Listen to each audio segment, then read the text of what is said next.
Good evening, everybody. I'm John Ellis, and this is We the People Meet Stephen Jaffe. Stephen is a candidate for California, 12th district, running against Nancy Pelosi. And we haven't done We the People in a while. This is a return of something we did in the past during the primaries, and we would have had Stephen on Chad Talks with, but we can't do that show right now. Chad's busy. So I thought we'd just start up We the People, and thought it was really cool that we were able to have Stephen on for a couple reasons. Primary, though, right now, is that we've had some crazy stuff going on in the legal world, right, with Trump. And Stephen's a lawyer. I never thought I'd say this, but I'm kind of glad he's running as a lawyer. And so let's bring him on. Let's find out what he has to say about this. Stephen Jaffe, thank you for coming on and joining us today. Well, thank you, and I very much appreciate the opportunity to talk with you today. Awesome. Thank you. So we were talking earlier in the green room about the whole thing going down with the special counsel, and you were saying that this is the first time you felt a little bit of relief. You want to go into that? Sure. I think before today, things were getting significantly out of control. We had three different investigations going on to varying degrees of effectiveness. Every day brought a new surprise. And with the appointment of Robert Mueller, who was of unquestioned integrity and ability, I think that will go a long way towards putting some of the national anxiety to rest. He's the special counsel now. He has tremendous powers to investigate pretty much anything he wants to investigate. And I have no doubt he will uncover everything there is to be uncovered and get the facts as to what really happened with Mr. Trump and the Russians and anything else that's even remotely connected to those issues. Wow, that's a lot. That's a lot considering we've kind of watched this build over several weeks and really haven't seen any movement because it seemed pretty obvious that the GOP doesn't really care what he does. He's a distraction, right? And I was talking to Scott Galinda. Scott Galinda, as you don't know him, but he's been involved in politics for a long time, and I trust his judgment on things because I'm kind of a newbie to this. He kept saying he won't get impeached. He won't get impeached. It's not going to happen. The GOP. At this point, he's not so sure. What do you think about that? I don't think Mr. Trump will finish his first term. Wow. This is very, I guess I used the word creepy when we were talking earlier. Yes. Very reminiscent of the experience I had watching Watergate unfold. You get a certain sense or feeling of deja vu. And this is pretty much how Watergate ended. Things just kept snowballing for President Nixon. And as they're getting worse and worse and worse, I think he saw that the train was heading into the wall, and he jumped off before it hit the wall. I think I would expect that. I don't think Trump will get impeached. I think he will see what's coming and be persuaded to resign. Oh, wow. Okay. Kind of same as the Nixon thing, obstruction of justice. Nixon was persuaded to resign, right? That's correct. And conspiracy, and I think they even charged him with conspiracy for the burglary. Oh, wow. I don't remember exactly. I just remember how things shook out at the end. Well, so that's encouraging, I guess. Having seen what Trump has done to the party in general, I'm kind of encouraged as a progressive because it helps us, I think, for the midterms. It's a win either way, right?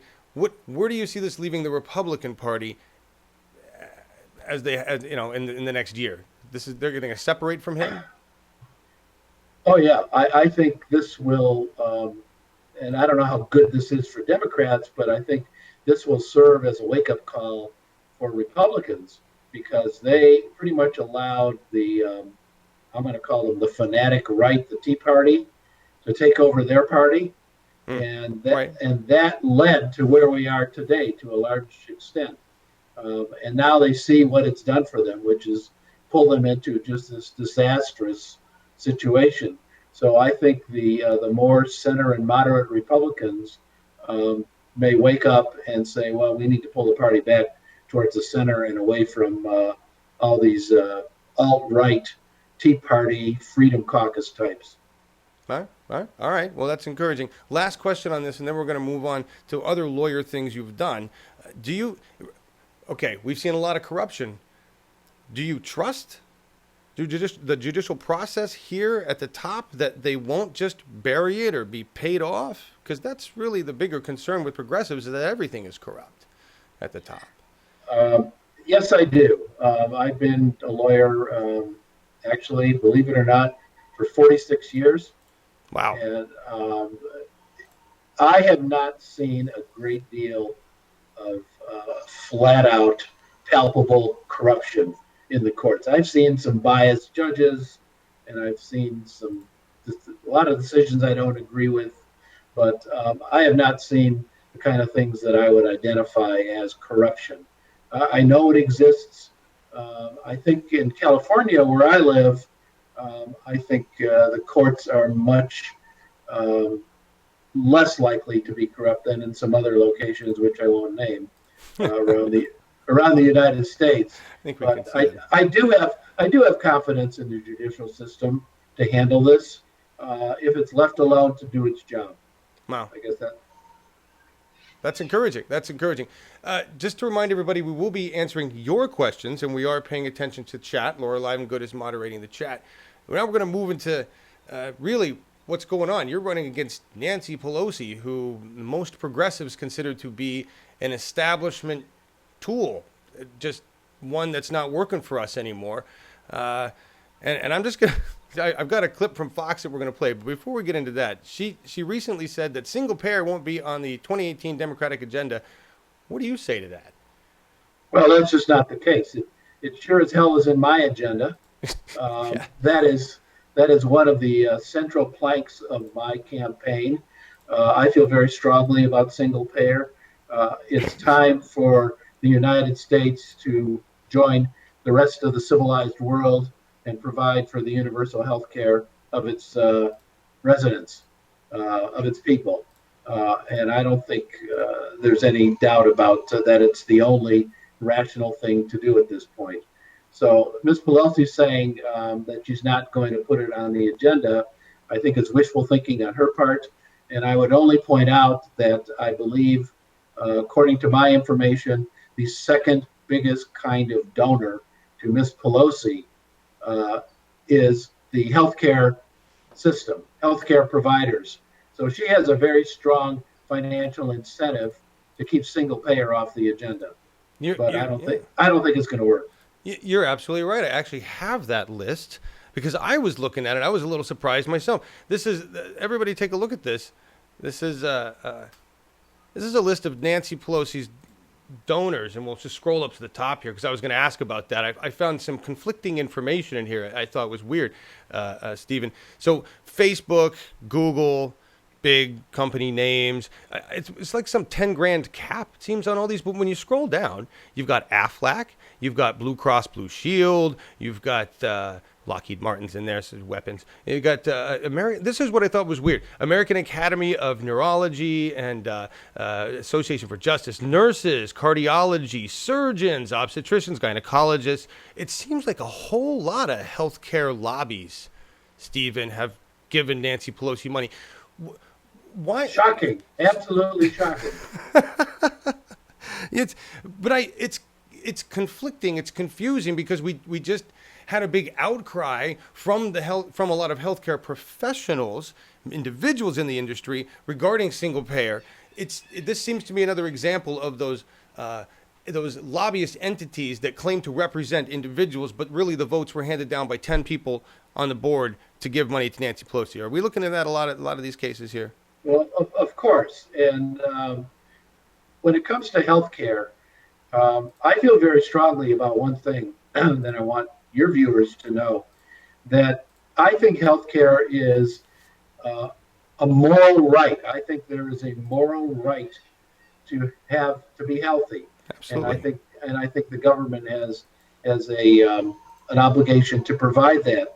And when you have these monstrous insurance companies standing in between the healthcare providers and the healthcare consumers, who are patients, who's all of us, and they're making profits. They're sucking the money out of the system for profits on the sickness and the illnesses of people. I find that highly immoral. I just find it immoral to make profits off the illnesses of people. Agreed. And I didn't know this. Apparently, it didn't used to be okay.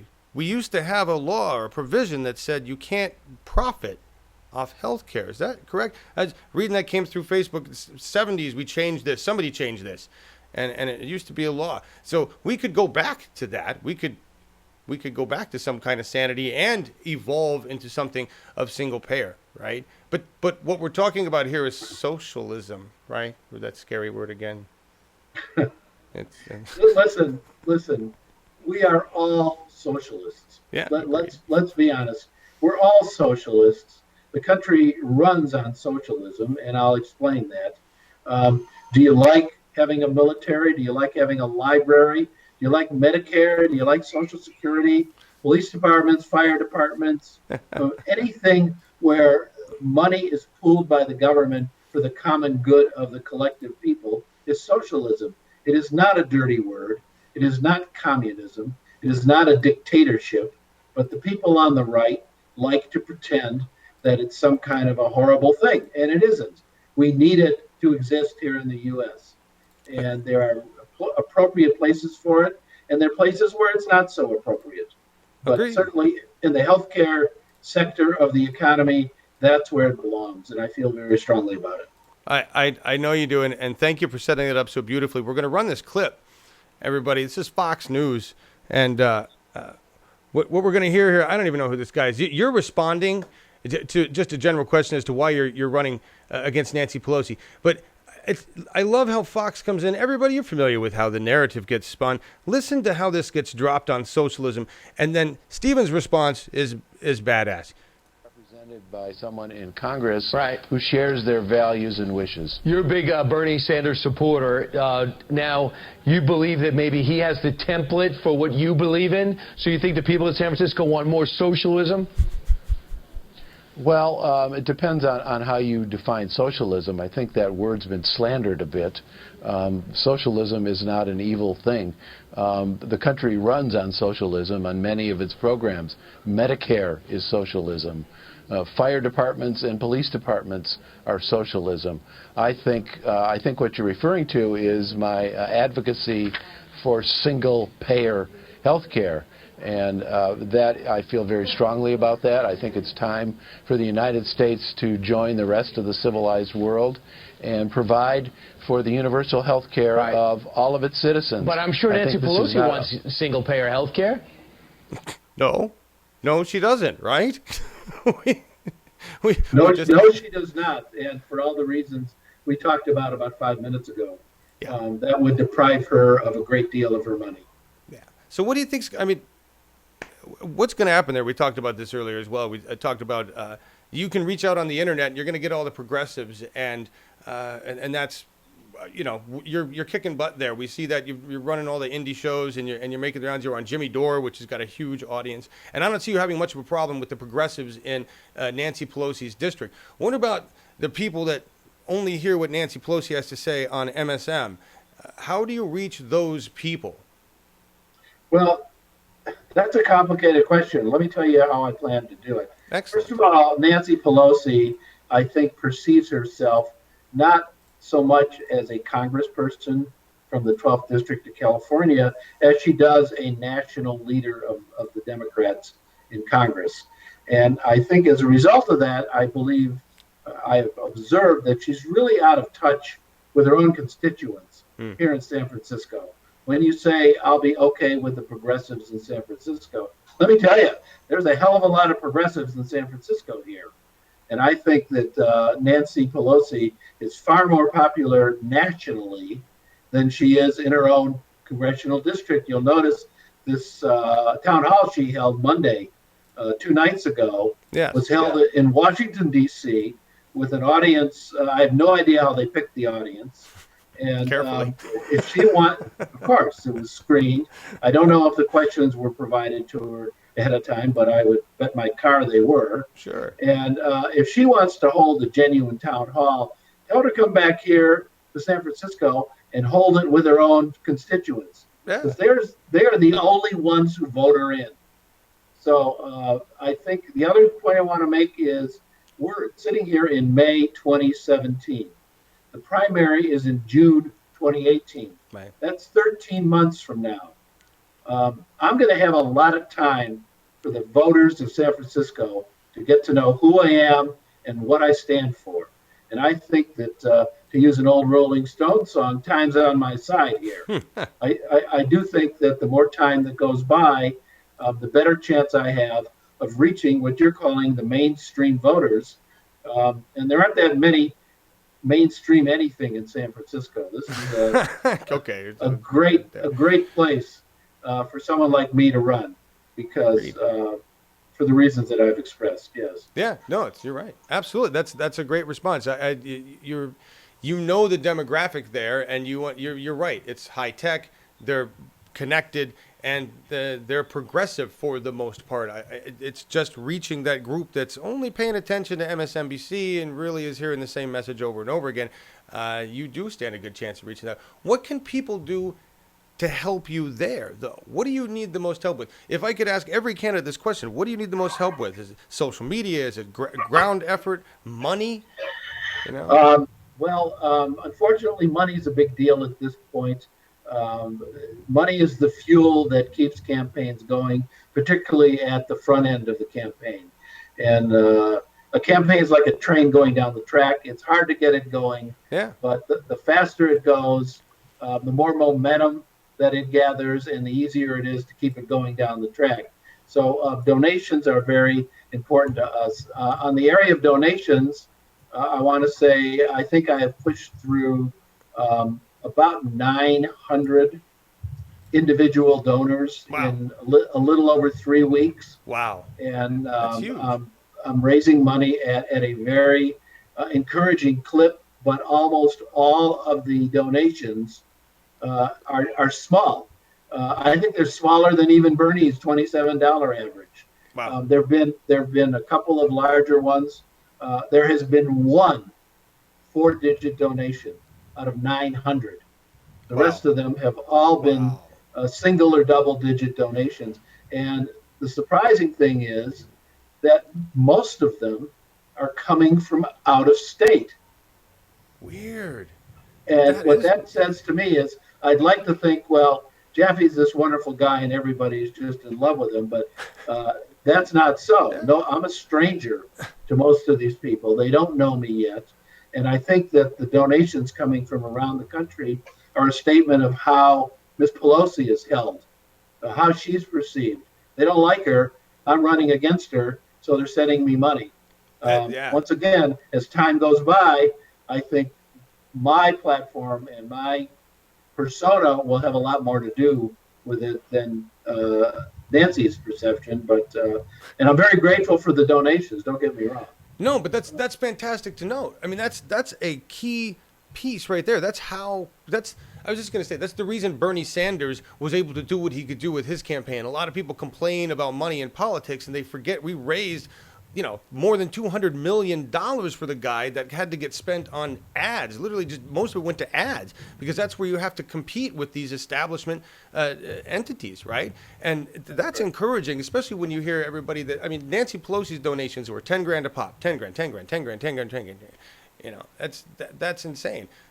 Encouraging, though, that just out of state, that's how we can just wait until San Francisco knows who you are, and then they don't. Well, San Francisco does, and the reason it's encouraging from out of state is that this campaign that I'm in, while it is legally enclosed by the boundaries of the 12th district, this is really a national referendum on leadership in the Democratic Party. Nancy Pelosi is the calendar girl for the wealthy establishment Democratic leaders, the Hillary Clinton, Debbie Wasserman Schultz, Nancy Pelosi faction of the Democratic Party. So people are sending money in, I think, aside from the fact they don't like Pelosi, because if I were to pull off a spectacular upset of Miss Pelosi, which I fully intend to do, that's history. Yep. That's history because of what she represents, really. Absolutely, So absolutely. That's that's, and that's that goes into campaign finance. I want to ask about that just in the long term. A lot of people ask this question in many different ways. Being a lawyer, which I think is very valuable right now, because the law seems to be the only thing we have against or that is working against our corrupt government at this point. It's stopping Trump from doing a lot of things. It's stopping states from doing a lot of things. It's really impressed with the law. So, how do you intend? How would you go about fixing campaign financing? Can you do that on a state level? Can you do that in California and affect and show a progressive view of how we change that for the rest of the nation? Well, doing it on a state level and doing it on a federal level are not mutually exclusive. You can do it both. All right. So Great. let's talk about campaign financing in generally. Ideally, we need to get money out of politics. We should not be able to buy votes or candidates. Agreed. That's not something that's going to be possible to pull off very quickly, but it has to start. The place it has to start is for people who work very hard to overturn the Citizens United Supreme Court decision.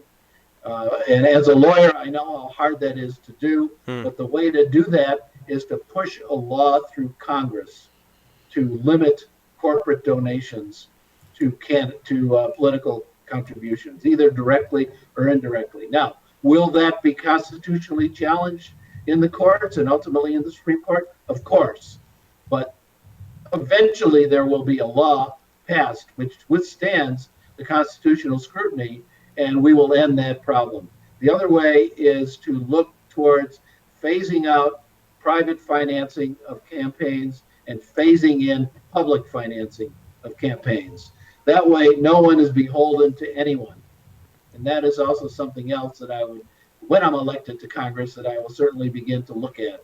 It's phasing in. How can we phase in public financing of political campaigns? I know other countries do that, and I want to find out how they do it and what works best. Germany does.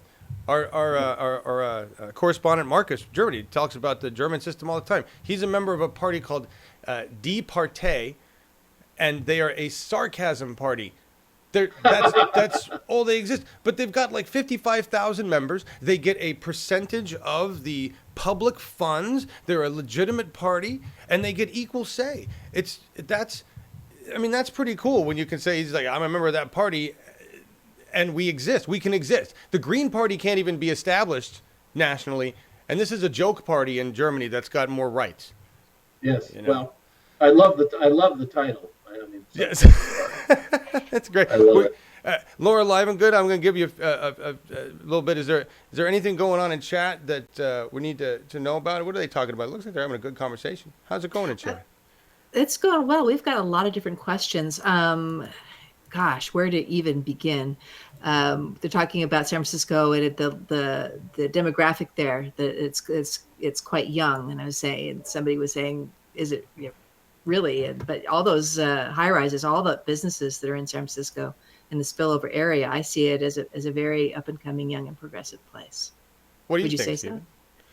so? Well, I do think so. I know that a lot of the occupants of all those high rises that they're throwing up, almost overnight. Drive by one place one day, it's a lot, and you drive by the next day, it's a 40-story building, it seems almost. Wow. But I know a lot of them are tech workers. A lot of them live here and work in Silicon Valley, and that's why there is a river of high-tech buses running in between the peninsula and the South Bay and San Francisco. And I do think that they are more progressive-minded and open-minded than some other portions of the population. And I certainly intend to reach out to as many of them as possible. How many voters in your district? Well, my district is the city of San Francisco. Okay. So there's roughly, I think, permanent residents, which is a very misleading number when it comes to San Francisco, is just short of 1 million. I think 700,000 or 800,000 people. But the daytime population of San Francisco is probably 2 to 3 million people. Wow. That's because of the influx of workers. People come from all over the 9 counties of the Bay Area and come to work here in San Francisco. Wow. Mm-hmm. Well, is that one of the aspects of green card visas was being affected by Trump's attempts on banning? I mean, does that affect the industry up there? Well, it will if there is a significant slowdown of H-1B visas because Mm-hmm. Right. high tech has an absolute voracious demand for the kind of workers that U.S. apparently can't supply. Right. And there's lots of people coming in from the Far East and India who are supplying the labor that is needed. Um, Agreed. correct. Yeah. It's But they don't vote. right. Right. They Good don't point. vote. They don't vote. Right. They don't vote. Well, that's immigrant rights. Whole nother story there. Let's just Another question from Yeah. chat though, talking about California elections. I mean, how confident are you that in the next year and a half we can get a clean election going in this state? Because we sure didn't see that in the primaries. Well, tell me what you mean by clean election, and then I'll answer it. Do you mean No voter suppression. tinkering with the voting results? Is that what you're referring to? Yeah. Just counting votes. Because you know, worked on just- behalf of, didn't you work on that as a lawyer? Didn't you go after some of the issues that had happened in the California election? Well, I worked on it two ways. I worked on Bernie's campaign first locally, and then I was recruited by the national campaign, and they sent me to Nevada, where I helped legally oversee the Nevada caucuses. Oh, wow. And those were Oh man. incredibly chaotic. I saw things with my own eyes, which people question whether there was really cheating and mischief and miscreants by Hillary Clinton people. And I saw what happened with my own eyes, so I don't have any doubts about what happened. But in terms of elections here in California, I think the more and more we depend upon technology and electronic voting, the greater the risk is that the votes will be tampered with. Wow. Because it's invisible and you can't see it. There's a paper ballot push I hear about sometimes where people want to revert to paper ballots and several days of counting paper ballots. Well, that's tedious and probably old-fashioned, but it's much harder to cheat doing that. There's also voting machines which are owned and maintained by private companies, voting software, proprietary voting software, owned and maintained by private companies, and they lend themselves to the same kinds of tinkering, shall we say? I'm looking for a euphemism. Shenanigans. Yeah. Yes, I totally you. get it. I totally get it. I would say, though, that I think I agree with you that we have a problem. I don't think it's with technology. I think it's with the corruption of that technology and who owns it and who monitors the process, because blockchain is the same technology that secures your money and all the banks' money, and we can use blockchain to secure our votes. If it's good enough for our money, it should be good enough for our votes, right? No, I agree. I think there is a fix, but there has to be there has to be the political motivation to want to fix it. There has to be the people in power to be willing to do it, right? We have to start some. It's what we say all the time. We have to put all the people in place. Your work in California District 12 when you take over for Nancy Pelosi is one step. Maybe in 4-8 years, you'll be doing something else, moving into another position. That's the goal here. We can't just look at short-term strategy. We have to look at long-term strategy and putting in a progressive government, right? Well, that is correct. And I obviously, at my point in life, I don't plan on a 30-year career in the House of Representatives. Sure. But I kind of view myself as somebody who can make a statement of taking back the Democratic Party and taking back the House and holding a place for somebody ultimately to succeed me down the line, perhaps, who holds the same progressive values and beliefs and hopes and wishes that I do. Fantastic. That's fantastic. Yeah, and of course, I mean, you're what, 71 right now? Until next Sunday. Next Sunday. Okay, great. And Bernie's 75. They're talking about him running again. You know, I think one of the things we have to move away from, and I'm just saying this just in your defense, is we have to move away from factoring age. It's really not about your physical age. It's more about people's mental age. And even then, it's more about where they sit in terms of their views. And I give you a case in point, Trump in office versus you or Bernie Sanders, right? So, I mean, in 4 years, end of term, whatever it happens to be, sure, it could be done. But I think we're realizing as a nation that we need to stop looking at these petty factors and just looking at the character of the human being. You know, I think we're evolving. Come on, John, not so fast. Give me more than 4 years. I'm feeling pretty good. All right, good. 8, 10, 12, whatever you want to be. I'm talking working in public office. I'm talking working in office. How long has Nancy's been there? A while, right? She's been there 20 plus years, and that's long enough. And you know how she got there first? Money, I'm guessing. I don't even know. That's the real answer. But she was first appointed to the House of Representatives to fill a vacant seat because the representative Sally Burton passed away. Then she had her only real tough election battle the first time out against an opponent, and she's cruised a great deal since then. Last time she ran against a fellow named Preston Pegas, he managed to get 20% of the votes. Yeah. And he wasn't running as a Democrat. I'm running as a Democrat, and I expect to do very well. I really think that I have a chance of surprising everybody in this campaign. Preston Pickett, we had him on We the People, actually, and he was surprising in his results. And Yes. I was encouraged. I saw that. I was like, holy shit, he got 20. That's huge going against Nancy Pelosi. Preston is a very good guy, and he has endorsed me. And the other person that's endorsed me that you might find interesting is Tim Canova. We know Tim. Tim has endorsed me, and he almost unseated Debbie Wasserman Schultz. Yeah. We had Tim on, too. Tim's a great guy. We had him. When did we have him on recently? We brought him on for something. Anyway, Tim's great. Another lawyer. Another It was a pipeline thing. Yes. It was the pipeline thing. That's really, the lawyers seem to be the last bastion against corrupt government, and the judiciary branch. Thank you for at least one of the three still functioning for the people in to some extent. There is some truth to that. There is some truth to that. Yeah, it's pretty amazing. Moving on to a few other things with Nancy Pelosi, and then we'll come back to maybe if there's anything else in the chat, Laura. But this is a weird one. I had no idea she'd even. I don't even know why she would say this. That for Democratic candidates to be pro-choice, the issue is fading. What is up with that? I have absolutely no idea what she's talking about. Me either. The issue of a woman's choice is never going to go away. Yeah. And I am a strong supporter of Roe v. Wade, and I would like Ms. Pelosi to explain to her constituents here in San Francisco why she thinks the issue is fading, because I don't understand. I don't understand it.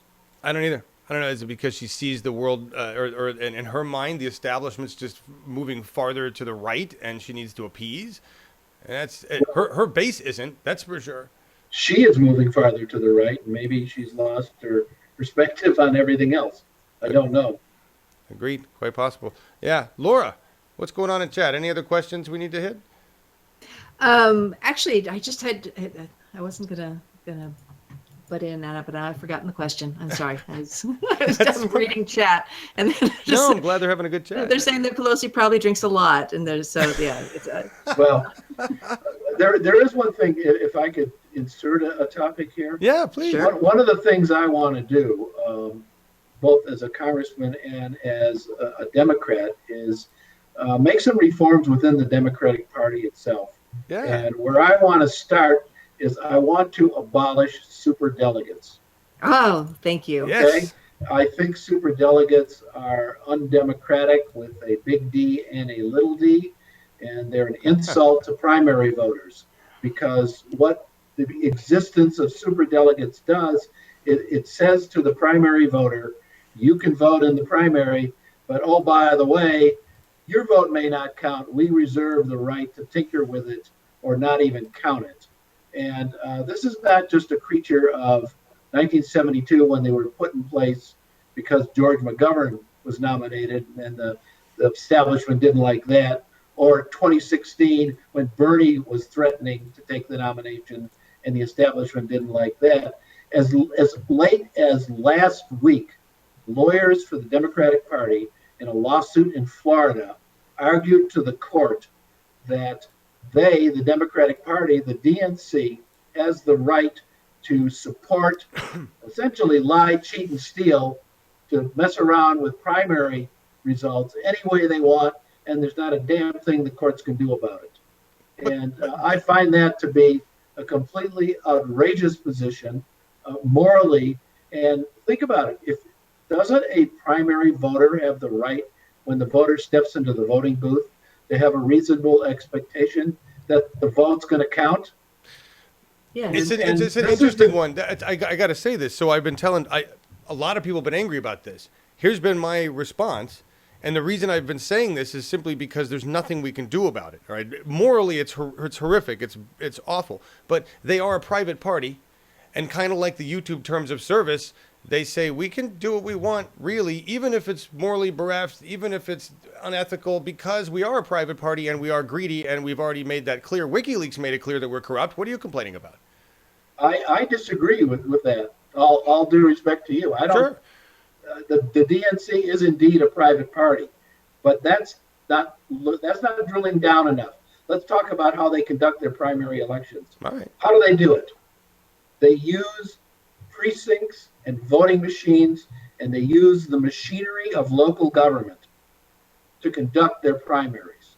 And once you insinuate the primary process with the machinery of local governments, you remove it from a wholly private activity. And now it starts to become a quasi-government activity. The results of the primaries are tabulated where? Not in a hotel. They're tabulated here in the Department of Elections at City Hall in San Francisco. Right. That's the government. And once the government's involved, the rules change. And there is an expectation of fairness, and there is equal protection. And I think it's illegal. Wow. That's the first argument I've heard logically placed against the fact that they're a private party. So thank you for giving me that view, because that's been my, again, Scott Galindez, I ask him, does it matter? No. Are they still a private party? Yes. Can they do this? Yes. Not that it's good, but I like your position on it. They are using government property. They are asking the people's votes. There's a certain expectation. We expect there to be a level of moral. I don't know, how do you put that into legal terms? That's the problem when you get into legal terms. Yeah, the word is the word you're looking for is morality. Yeah. You expect there to be fairness and morality in the election process. I hope that was that written somewhere in the Constitution. I don't know constitutional law. I hope that was written somewhere in there. No, I just said I remembered my question. This is a media question. You were covered so great in the LA Times, and I'm wondering, are you getting the attention of the San Francisco and the local papers? Are they? I don't get the papers. I don't read papers. Are you? I've gotten a little bit of attention from the giveaway San Francisco Examiner. Yeah. A couple of articles. The Chronicle is ignoring me. Oh, okay. Wow. That's what I thought. I couldn't find anything, but I thought that's just terrible. It is not rocket science to figure out why it is ignoring me.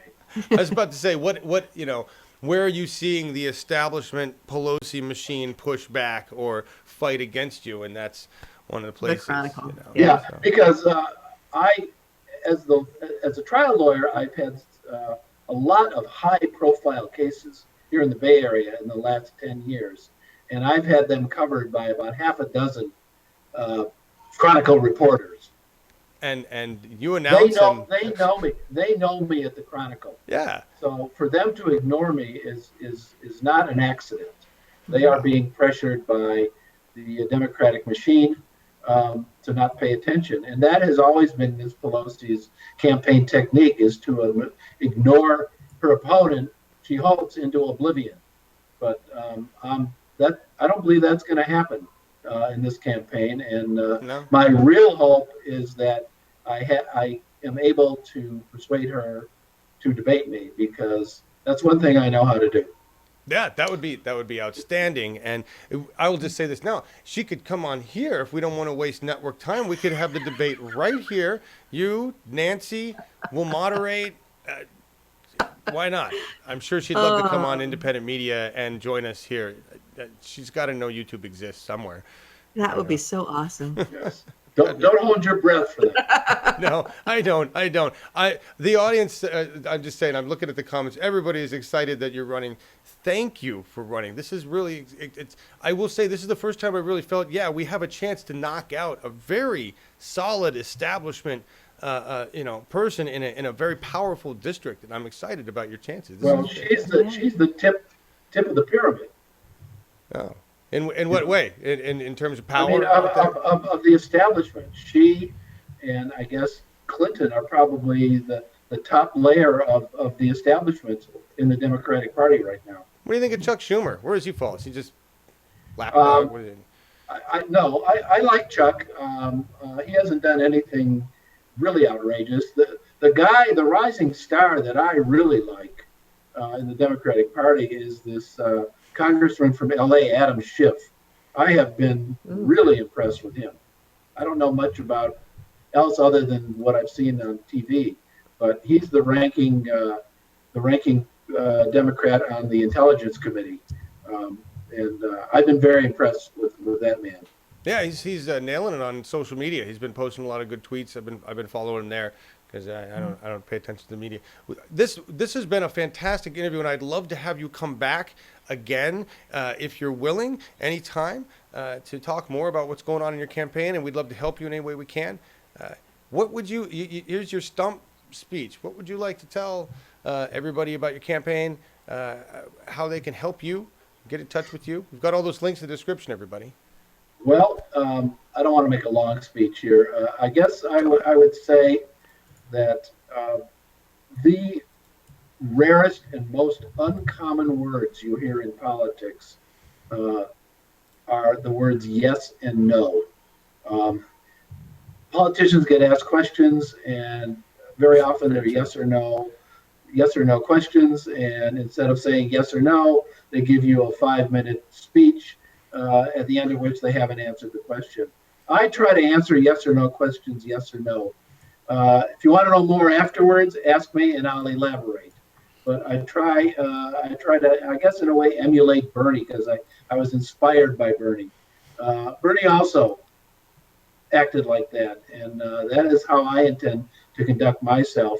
I don't want to obfuscate or evade anything. I'm going to try to talk straight and honestly. It's the only way that I really know how to be. So that's really just listen. Please go to my website and Facebook page, both of which are called Jaffe for the number 4 Congress. JaffeForCongress.com and Jaffe for Congress on Facebook. And you can read more about me and who I am. Oh, there's a picture of it. Yes, you can read more about me and who I am and where I stand on whatever position that most interests you. If anyone has any questions, write me an email. I'll try to answer emails. Right now, I know that the more time that goes by, the tougher my time is going to get. And that's both a good thing and a bad thing, because I like to make individual responses to people. Wow. So, donations, the hardest thing for me to do as a novice politician is to ask for money. But there have been a lot of people, believe me, there have been several hundred donations, maybe 100 donations of $1. Because people write me and they say, I'm unemployed, I wish I could give you money, but I can't. And I say, send me $1 and make your statement. That's really awesome. That's what I want. Send me $1, send me $5, make your statement. And it means just as much to me as the larger donations, because people are reaching out.